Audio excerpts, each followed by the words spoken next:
Hello aspirants, welcome back to the channel prepare with Khushboo Sharma. तो आज हम अपने पॉलिटी के सेशन को कंटिन्यू करेंगे और हमारा आज का टॉपिक है government of India act 1990 and government of India act 1935। तो पहले हम देखेंगे गवर्नमेंट ऑफ इंडिया एक्ट 1919 को। तो इस एक्ट को मॉन्टेग्यू चेम्सफोर्ड रिफॉर्म के नाम से भी जाना जाता था और इसका ये नाम रखा गया था एडविन सैमुअल मॉन्टेग्यू, जो कि उस टाइम पे सेक्रेटरी ऑफ स्टेट थे, एंड लॉर्ड चेम्सफोर्ड, जो कि उस टाइम पे वायसराय जनरल थे। तो इसके नाम पर इसका नाम रखा गया था। जो पहले लिखा हुआ है नाम, ये कौन थे? Secretary of state. और जो बाद में लिखा हुआ ये कौन थे? Viceroy of India. तो इस एक्ट को इनेक्ट किया गया था 1919 में, लेकिन ये फोर्स में आया था 1921 में। और इस एक्ट के अंडर जितने भी सब्जेक्ट्स होते थे उनको दो पार्ट्स में डिवाइड कर दिया गया था। एक पार्ट को दे दिया गया था सेंटर को, जिस पर सेंटर डिसीजन लेगा, और एक को दे दिया गया था स्टेट को। तो सब्जेक्ट का सेपरेशन कर दिया गया था। और इस एक्ट का एक सबसे मेन पॉइंट था कि इस एक्ट के अंडर डायरकी को इंट्रोड्यूस किया गया था प्रोविंशियल लेवल पे। तो प्रोविंशियल लेवल मतलब स्टेट लेवल पर डायरकी को इंट्रोड्यूस किया गया था। अब डायरकी क्या होती है हम ये समझेंगे। तो डायरकी का मतलब क्या है कि सब्जेक्ट्स को दो पार्ट में डिवाइड किया गया था। पहला रिजर्व सब्जेक्ट्स एंड दूसरा ट्रांसफर सब्जेक्ट। तो जितने भी सब्जेक्ट्स है उनको प्रोविंशियल लेवल पे दो पार्ट्स में डिवाइड कर दिया गया था। तो पहला रिजर्व सब्जेक्ट। रिजर्व सब्जेक्ट्स कौन से हुआ करते थे? रिजर्व सब्जेक्ट्स वो होते थे जिनके ऊपर गवर्नर का कंट्रोल रहता था। मतलब इनके ऊपर गवर्नर और उसके काउंसिल ही डिसीजंस ले सकते हैं। इसमें कुछ इंपॉर्टेंट सब्जेक्ट्स को रखा गया था, जैसे कि law and order, police, finance. मतलब जो इंपॉर्टेंट सब्जेक्ट थे वो ब्रिटिश गवर्नमेंट ने अपने हाथ में रखे थे। और इन सब्जेक्ट्स को नेशनल बिल्डिंग डिपार्टमेंट्स भी बोला जाता था। और दूसरे हुआ करते थे ट्रांसफर सब्जेक्ट्स। ट्रांसफर सब्जेक्ट्स में कौन से सब्जेक्ट्स को रखा गया था? उन सब्जेक्ट्स को जिनके बारे में लोकल नॉलेज होनी चाहिए, एक्सपीरियंस होना चाहिए। तो इन सब्जेक्ट्स पे गवर्नर मिनिस्टर्स की सलाह से डिसीजन लेते थे। और इनमें कुछ कम कम इंपॉर्टेंट वाले सब्जेक्ट्स को रखा गया था, जैसे एजुकेशन। अब ब्रिटिशर्स तो चाहते नहीं थे कि इंडिया के लोग एजुकेट हो, तो एजुकेशन का सब्जेक्ट उसने इंडियंस को ही दे दिया। मतलब इंडियंस जो चुन के जाते थे मिनिस्टर के पोस्ट पे, वो उनके साथ मिलकर के गवर्नर डिसीजन लेता था। हेल्थ, एग्रीकल्चर, लोकल गवर्नमेंट, तो ये सारे सब्जेक्ट को ट्रांसफर सब्जेक्ट में रखा गया। तो इसी डिवीजन को क्या कहा गया? डायरकी। एंड डायरकी को सिर्फ प्रोविंशियल लेवल पर इंट्रोड्यूस किया गया था। फिर हम देखेंगे सेंट्रल गवर्नमेंट में क्या क्या इंट्रोड्यूस किया इस एक्ट ने। तो सेंट्रल लेवल पर कोई भी डायरकी को इंट्रोड्यूस नहीं किया गया था। सेंट्रल के जितने भी सब्जेक्ट्स वो सब किसके कंट्रोल में थे? गवर्नर जनरल यानी कि वायसराय के कंट्रोल में थे। और वायसराय के पास जो पहले से पावर थी वीटो की, उसको एज इट इज रखा गया। और उसको जो गवर्नमेंट ऑफ इंडिया 1909 में ऑर्डिनेंस इशू करने की जो पावर दी गई थी इमरजेंसी के टाइम, वो पावर को भी मेंटेन करके रखा गया। और कुछ इंपॉर्टेंट सब्जेक्ट जैसे डिफेंस, फॉरेन अफेयर्स, फाइनेंस, अभी हमने देखा रिजर्व सब्जेक्ट्स में स्टेट लेवल पर भी वो सब्जेक्ट गवर्नर के कंट्रोल में होते थे और सेंट्रल लेवल में भी वायसराय के कंट्रोल में होते थे। तो ये तीनों को एज इट इज रखा गया। अब हम देखेंगे लेजिस्लेचर लेवल पे इस एक्ट में क्या चेंज किया। तो लेजिस्लेचर लेवल पे इसने बाई कैमरल लेजिस्लेचर को इंट्रोड्यूस किया सेंटर में। बाई कैमरल लेजिस्लेचर का मतलब क्या? जैसे हमारे आज के टाइम में दो हाउस होते हैं पार्लियामेंट में, एक लोकसभा और एक राज्यसभा। इसी तरीके से उस टाइम पे भी लेजिस्लेचर को दो हिस्सों में डिवाइड कर दिया गया। एक होता था काउंसिल ऑफ स्टेट, जिसे अपर हाउस कहा जाता था, और दूसरा था लेजिस्लेटिव असेंबली, जिसे लोअर हाउस कहा जाता था। और प्रोविंशियल लेजिस्लेटिव काउंसिल के मेंबर्स की संख्या को बढ़ा दिया गया। और जो ज्यादातर मेंबर्स थे, जैसे हमने पहले देखा था कि 1909 का जो एक्ट था उसमें कुछ मेंबर्स को अपॉइंट किया करता था कौन? म्युनिसिपल पार्टी एंड वहां के लोकल गवर्नमेंट। लेकिन मतलब उसमें क्या था कि डायरेक्ट इलेक्शन को इंट्रोड्यूस नहीं किया गया था, थोड़ा थोड़ा इलेक्शन होने लगा था। लेकिन अब इसमें यहाँ पे क्या हुआ कि इसमें इलेक्शन को और ज्यादा बढ़ावा दिया गया। मतलब एक लिमिटेड फ्रेंचाइजी ऐड कर दी गई, जैसे कि प्रॉपर्टी के बेसिस पर, टैक्स के बेसिस पर, एजुकेशन के बेसिस पर। मतलब जिसके पास कुछ लिमिटेड अमाउंट में प्रॉपर्टी होगी, या जो कोई कुछ लिमिटेड अमाउंट में टैक्स पे कर रहा होगा, या फिर एजुकेशन के बेसिस पे फ्रेंचाइजी को इंट्रोड्यूस कर दिया गया था। अब हम देखेंगे कम्युनल रिप्रेजेंटेशन। तो हमने देखा था पिछले एक्ट में 1909 के में कि मुस्लिम्स के लिए सेपरेट इलेक्टोरेट को इंट्रोड्यूस किया गया था। तो अभी उस सेपरेट इलेक्टोरेट को आगे मुस्लिम्स के लिए तो कंटिन्यू किया ही गया, और उसको किसके लिए इंट्रोड्यूस कर दिया गया, सिख्स के लिए। सिख को भी सेपरेट इलेक्टोरेट दिया गया, एंग्लो इंडियंस को, यूरोपियंस को एंड इंडियन क्रिश्चियन को, तो इन चारों को भी सेपरेट इलेक्टोरेट में रिप्रेजेंटेशन दे दिया गया। तो ये भी हमें याद रखना है। फिर उसके बाद क्या था कि वॉयसराय की जो एग्जीक्यूटिव काउंसिल थी उसमें 6 में से 3 मेंबर्स कौन होंगे, इंडियन होंगे। तो ये कंडीशन भी हमें याद रखनी है कि आउट ऑफ 6 3 मेंबर्स कौन होंगे, इंडियन होंगे। ये कंडीशन भी रखी गई, जिसमें से कि डिफेंस का जो पोर्टफोलियो है वो ब्रिटिशर्स के पास ही रहेगा, वो इंडियन को नहीं दिया जाएगा, इंडियन मेंबर को। और कुछ इंपॉर्टेंट प्रोविजंस भी इस एक्ट में इंट्रोड्यूस की गई, जैसे public service commission. Public service commission भी इसी एक्ट के अंदर स्टेब्लिश की गई, लेकिन ये पहली बार कब फॉर्म हुई थी, 1926 में। और इसको कौन से कमीशन के रिकमेंडेशन पर बनाया गया था, Lee commission. Lee commission on superior civil services, जो कि फॉर्म हुई थी 1923-24 में, और उसके रिकमेंडेशन पर पब्लिक सर्विस कमीशन को 1926 में बनाया गया था। और इसमें डायरेक्ट इलेक्शन हमने अभी देखा था कि direct election on the basis of property, tax and education के बेसिस पे इंट्रोड्यूस कर दिए गए थे। और इसमें एक प्रोविजन और रखा गया कि 10 साल के बाद एक कमीशन बनाई जाएगी जो कि इस एक्ट को रिव्यू करेगी और बताएगी कि ग्राउंड लेवल पर इस एक्ट की कितनी इस एक्ट ने कितनी सफलता हासिल की है, और अब उसमें हमें क्या क्या चेंजेस करने चाहिए। तो उसी की वजह से 1919 में ये एक्ट लागू हुआ था, लेकिन 1927 में, अब देखिए 1919 से 10 साल बाद कमीशन बननी थी, मतलब कब तक बननी थी, 1929 तक। लेकिन 2 साल पहले ही इस कमीशन को अपॉइंट कर दिया गया, और इस कमीशन को क्या नाम दिया गया, कि साइमन कमीशन। अब ये 2 साल पहले क्यों कर दिया गया था, क्योंकि जब ये एक्ट लागू हुआ था तब यूके में हम जानते हैं कि 2 पार्टीज है। जरा समझ लेते हैं हम ऊपर। यूके में 2 पार्टी रूल है, जिसमें पहली पार्टी कौन सी है, कंजर्वेटिव, और दूसरी कौन सी है, लेबर पार्टी। तो जब ये एक्ट लागू किया गया था तब यूके में किसकी सरकार थी, कंजर्वेटिव पार्टी की। तो कंजर्वेटिव, और उसी टाइम पे जब ये मतलब 1927-26 के आसपास वहां पर इलेक्शंस थे यूके में, और कंजर्वेटिव पार्टी को इस बात का डर था कि वो इलेक्शंस को लूज कर सकती है, मतलब इलेक्शन हार सकती है। और अगर कंजर्वेटिव पार्टी इलेक्शन हार गई तो सरकार कौन बनाएगा, लेबर पार्टी। और अगर लेबर पार्टी की सरकार बनी तो लेबर पार्टी इंडिया के फेवर में थी, मतलब वो इंडिया को और ज्यादा पावर्स देने के फेवर में थी। तो अगर लेबर पार्टी की सरकार आ जाती तो ब्रिटिशर्स का कंट्रोल इंडिया पर कम हो जाता। तो कंजर्वेटिव पार्टी को इस बात का डर था, इस वजह से उन्होंने 2 साल पहले ही साइमन कमीशन गठन कर दिया।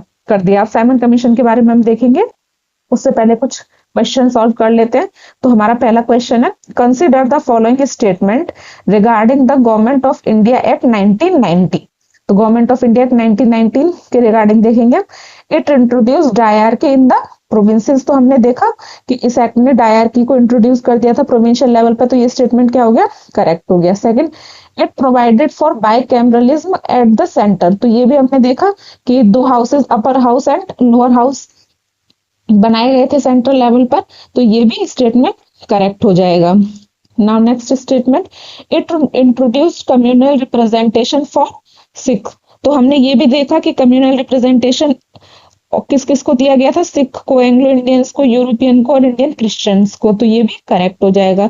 And establishment of public service commission, तो ये भी हमने देखा कि इस पब्लिक सर्विस कमीशन के एस्टेब्लिशमेंट का भी प्रोविजन इसमें रखा गया, और उसे फॉर्म किया गया 1926 में on the recommendation of Lee Commission, तो ये भी राइट हो जाएगा।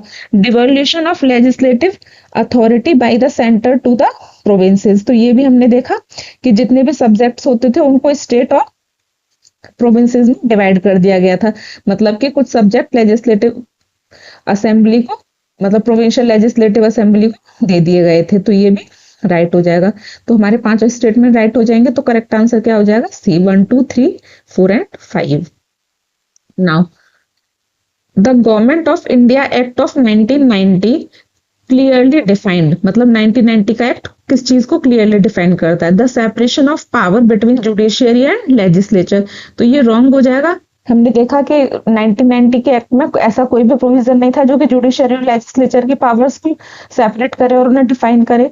Second, the jurisdiction of central and provincial governments. तो ये करेक्ट हो जाएगा। हमने देखा था अभी कि इस सब्जेक्ट्स को सेंटर और स्टेट के बीच में डिवाइड कर दिया गया था। सेंट्रल सब्जेक्ट जो कुछ ज्यादा इंपॉर्टेंट सब्जेक्ट थे जैसे फाइनेंस हो गया, वो सब किसको दिए गए? फाइनेंस डिफेंस सेंटर को। और कुछ थोड़े कम इंपॉर्टेंट सब्जेक्ट थे वो किसको दे दिए गए? प्रोविंसेस को। जैसे कि एजुकेशन, हालांकि एजुकेशन भी इंपॉर्टेंट है, हम ये नहीं बोल सकते इंपॉर्टेंट नहीं है, बट ब्रिटिशर्स को लगता था कि ये इंडियंस के लिए इंपॉर्टेंट नहीं है क्योंकि इंडियंस को एजुकेशन की जरूरत नहीं है। अगर इंडियंस खुद एजुकेटेड हो जाते तो उनकी क्या जरूरत थी? तो ये किसको दे दिया गया? प्रोविंस को। Now C option, the power of the secretary of state for India and viceroy. तो ये भी रॉन्ग हो जाएगा। पावर्स के बारे में एक्ट में कुछ नहीं कहा गया था। तो करेक्ट आंसर क्या हो जाएगा हमारा? बी। क्वेश्चन देखेंगे अब हम।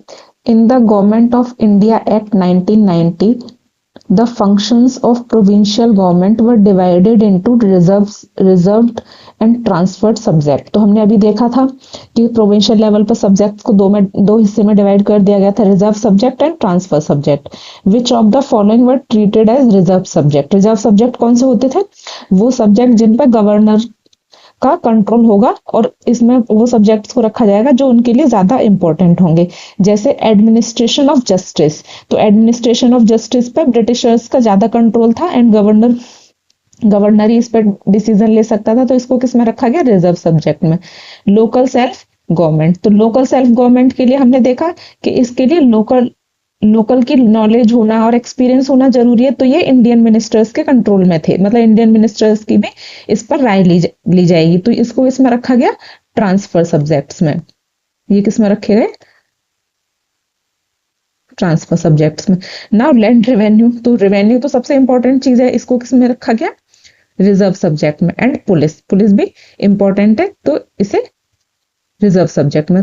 तो टोटल कौन से हमारे रिजर्व सब्जेक्ट हो गए? 1, 3 एंड 4। तो करेक्ट आंसर क्या हो जाएगा? Option C, 1, 3 and 4। Now which of the following act introduce the principle of responsible government in India? तो रेस्पॉन्सिबल गवर्नमेंट का क्या मतलब हुआ कि गवर्नर और उसकी काउंसिल जो भी डिसीजन लेंगे वो किसके लिए रेस्पॉन्सिबल होंगे? लेजिस्लेचर के लिए। लेजिस्लेचर में कौन होते थे? इंडियन। लेजिस्लेचर में इंडियंस को, मतलब कुछ इंडियंस को अभी हमने देखा 6 में से तीन मेंबर क्या होंगे? इंडियन होंगे। तो लेजिस्लेचर में कुछ इंडियन मिनिस्टर्स भी होते थे। तो इंडियन मिनिस्टर्स का होना ही रेस्पॉन्सिबल गवर्नमेंट है। तो ये भी हमने देखा। तो ये कौन से एक्ट में था? गवर्नमेंट ऑफ इंडिया एक्ट 1919 में, कि इसमें सब्जेक्ट्स को 2 पार्ट में डिवाइड कर दिया गया था। डायरकी जो इंट्रोड्यूस की गई थी, ट्रांसफर एंड रिजर्व सब्जेक्ट। तो ट्रांसफर सब्जेक्ट किसके पास चले गए थे? प्रोविंसेस के पास।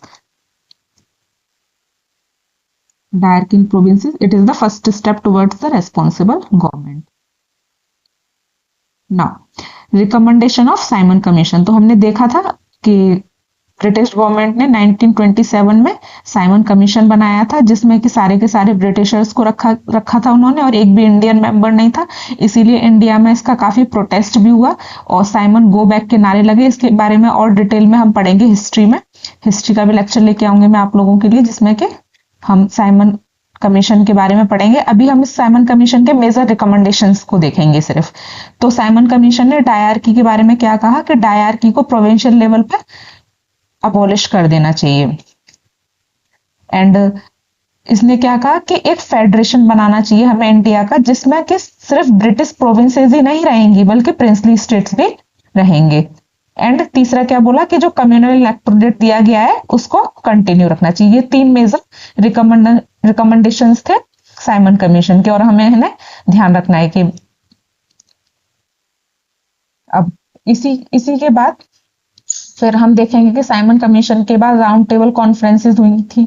राउंड टेबल कॉन्फ्रेंसेस पे साइमन कमीशन के जो रिकमेंडेशन थे उनके ऊपर डिस्कशन हुआ था। ये कॉन्फ्रेंस के बारे में भी हम हिस्ट्री में देखेंगे। राउंड टेबल कॉन्फ्रेंस, तीन तीन कॉन्फ्रेंस हुई थी, तो इसके बारे में देखेंगे हिस्ट्री में। और इसमें क्या क्या डिसीजंस लिए गए थे, साइमन कमीशन के जो रिकमेंडेशंस थे उन पर विचार विमर्श हुआ था। तो उसके बाद फिर गवर्नमेंट ऑफ इंडिया एक्ट 1935 को लागू किया गया। इसमें क्या क्या प्रोविजंस रखे गए, creation of all India federation. तो इसमें एक ऑल इंडिया फेडरेशन क्रिएट की गई जिसमें कि ब्रिटिश प्रोविंसेस और प्रिंसली स्टेट्स दोनों को रखा जाएगा, लेकिन ये इफेक्ट में नहीं आ पाई क्योंकि प्रिंसली स्टेट्स ने ऑल इंडिया फेडरेशन को ज्वाइन करने से मना कर दिया था। दूसरा प्रोविजन क्या था कि डायरकी जो सेंट्रल लेवल पे इंट्रोड्यूस की गई थी 1990 एक्ट के थ्रू, उसको हटा दिया गया और सेंट्रल लेवल पे इंट्रोड्यूस कर दिया गया और प्रोविंशियल लेवल पे हटा दिया गया। 1990 के एक्ट में किस लेवल पे इंट्रोड्यूस की गई थी, प्रोविंशियल लेवल पे। तो प्रोविंशियल लेवल से हटा करके उसको सेंट्रल लेवल इंट्रोड्यूस कर दिया गया। और फेडरल कोर्ट स्टैब्लिश की। हमारी जो आज की सुप्रीम कोर्ट है उसका भी कॉन्सेप्ट किस पर आधारित है, 1935 में के गवर्नमेंट ऑफ इंडिया एक्ट में जो फेडरल कोर्ट स्टैब्लिश की गई थी उसी के प्रिंसिपल पे हमारे आज का सुप्रीम कोर्ट है। फिर हमने देखा था कि 1990 के एक्ट में सब्जेक्ट्स को स्टेट और सेंटर में डिवाइड कर दिया गया था, मतलब दो लिस्ट में डिवाइड कर दिया गया था। लेकिन 1935 के एक्ट में सब्जेक्ट्स को तीन डिविजन्स में डिवाइड किया गया, जिसमें पहला था फेडरल, दूसरा प्रोविंशियल और तीसरा कंकरेंट। फेडरल मतलब जो सब्जेक्ट सेंटर को दिए गए उनको क्या बोला गया, फेडरल, और जो प्रोविंसेस को दिए गए उनको क्या बोला गया, प्रोविंशियल सब्जेक्ट। एंड कॉनकरेंट कौन से सब्जेक्ट, जो दोनों के पास थे। मतलब फेडरल सब्जेक्ट्स पे सिर्फ सेंटर ही लॉ बना सकता था, सेंटर के अंडर में ही उन लॉ बनाया जाएगा और उनको लागू किया जाएगा। प्रोविंशियल सब्जेक्ट मतलब जिन पे प्रोविंशियल गवर्नमेंट लॉ बना सकती है। एंड कॉनकरेंट सब्जेक्ट मतलब जिन पे फेडरल गवर्नमेंट भी लॉ बना सकती है और प्रोविंशियल गवर्नमेंट भी लॉ बना सकती है। मतलब कॉनकरेंट सब्जेक्ट जो होते हैं वो दोनों ही गवर्नमेंट के अंडर में आ जाते हैं। एंड रेजिडुअरी सब्जेक्ट में जैसे उस टाइम पे अगर हम देखेंगे तो रेडियो ब्रॉडकास्टिंग, एयर ट्रांसपोर्ट, ये 1935 में नए सब्जेक्ट्स थे। एयर ट्रांसपोर्ट, टेक्नोलॉजी, ये सारे क्या थे, ऐसे सब्जेक्ट से जो कि तीनों लिस्ट में से किसी भी लिस्ट में मेंशन नहीं थे। तो इनकी पावर किसको दे दी गई, वॉयसराय को। मतलब इन पर कौन लॉ बनाएगा, वॉयसराय लॉ बनाएगा। एंड जो सेपरेट इलेक्टोरेट था, जो बाद में सबसे पहले मुस्लिम्स को दिया गया, फिर सिख को, एंग्लो इंडियंस को, क्रिश्चियंस को भी बाद में दे दिया गया। वही उसी सेपरेट इलेक्टोरेट को आगे एक्सटेंड कर दिया गया और डिप्रेस्ड क्लासेस, वीमेन, लेबर, इन तीनों को भी सेपरेट इलेक्टोरेट के बेसिस पे इलेक्शंस होने लगे। Establishment of reserve bank of India, तो रिजर्व बैंक ऑफ इंडिया का इस्टेब्लिशमेंट हुआ इसके under. And council of India जो कि 1858 में स्टैब्लिश हुई थी सेक्रेटरी ऑफ स्टेट को एडवाइज करने के लिए। मतलब हमने पढ़ा था कि 15 मेंबर की काउंसिल ऑफ इंडिया बनाई गई थी जो कि सेक्रेटरी ऑफ स्टेट को एडवाइज करेगी और उस पर उसको हेल्प करेगी कि इंडिया में कैसे सिचुएशन है और कौन से लॉ किस तरीके से बनने चाहिए। तो उसको अबॉलिश कर दिया गया। एंड ऑफिस ऑफ गवर्नर भी इसी एक्ट के अंदर प्रोवाइड किया गया जो कि आज भी लागू है। आज हमारा जो गवर्नर का ऑफिस है, जो हर एक स्टेट में गवर्नर होता है चीफ मिनिस्टर के ऊपर, वो इसी एक्ट से लिया गया था। और आज का हमारा जो कॉन्स्टिट्यूशन है उसमें भी ये प्रोविजन अवेलेबल है। नाउ क्वेश्चन देखेंगे, the idea of federal structure with strong centre in Indian constitution have been borrowed from. तो हमने देखा कि यहाँ जितने भी सब्जेक्ट्स थे उनको तीन लिस्ट में डिवाइड कर दिया गया था, फेडरल, प्रोविंशियल और कॉन्करेंट। मतलब क्या हुआ कि फेडरल स्ट्रक्चर बनाया जा रहा था धीरे धीरे करके। इंडिया का जो है एक फेडरल स्ट्रक्चर के तरीके से गवर्नमेंट डेवलप हो रही थी। तो ये कौन से एक्ट में डेवलप हो रही थी, गवर्नमेंट ऑफ इंडिया एक्ट 1935। तो इसका करेक्ट आंसर क्या हो जाएगा, B. Now In the federation established by Government of India Act 1935, residuary powers were given to, ये हमने देखा कि residuary powers किसको दी गई थी, वायसराय को. Which of the following features were first introduced by the Government of India act 1935. तो हमें देखना कौन से फीचर्स हैं जो गवर्नमेंट ऑफ इंडिया एक्ट में इंट्रोड्यूस की. प्रोविंशियल ऑटोनॉमी, तो ये भी हमने देखा प्रोविंसेस को अपने खुद के सब्जेक्ट दे दिए गए थे जिन पर प्रोविंसेस डिसीजन ले सकती थी. तो प्रोविंशियल ऑटोनॉमी भी इंट्रोड्यूस हुई गवर्नमेंट ऑफ इंडिया एक्ट 1935 से.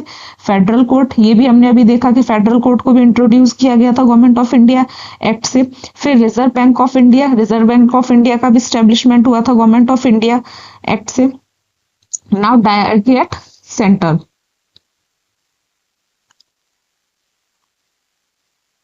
Dyarchy at centre. तो ये हमने देखा कि डायरकी एट सेंटर को प्रोविजन तो लाया गया था कि प्रोविंसेस से हटा करके डायरकी को और सेंटर पर स्टैब्लिश किया जाए, मतलब ये प्रोविजन लाया गया था. लेकिन ये प्रोविजन कभी भी इंप्लीमेंट नहीं हुआ. तो इस वजह से हम देखेंगे ये गलत हो जाएगा क्योंकि ये इंट्रोड्यूस नहीं हो पाया था, सिर्फ प्रोविजन ही आया था. तो करेक्ट आंसर क्या हो जाएगा हमारा, A1, 2 एंड 3.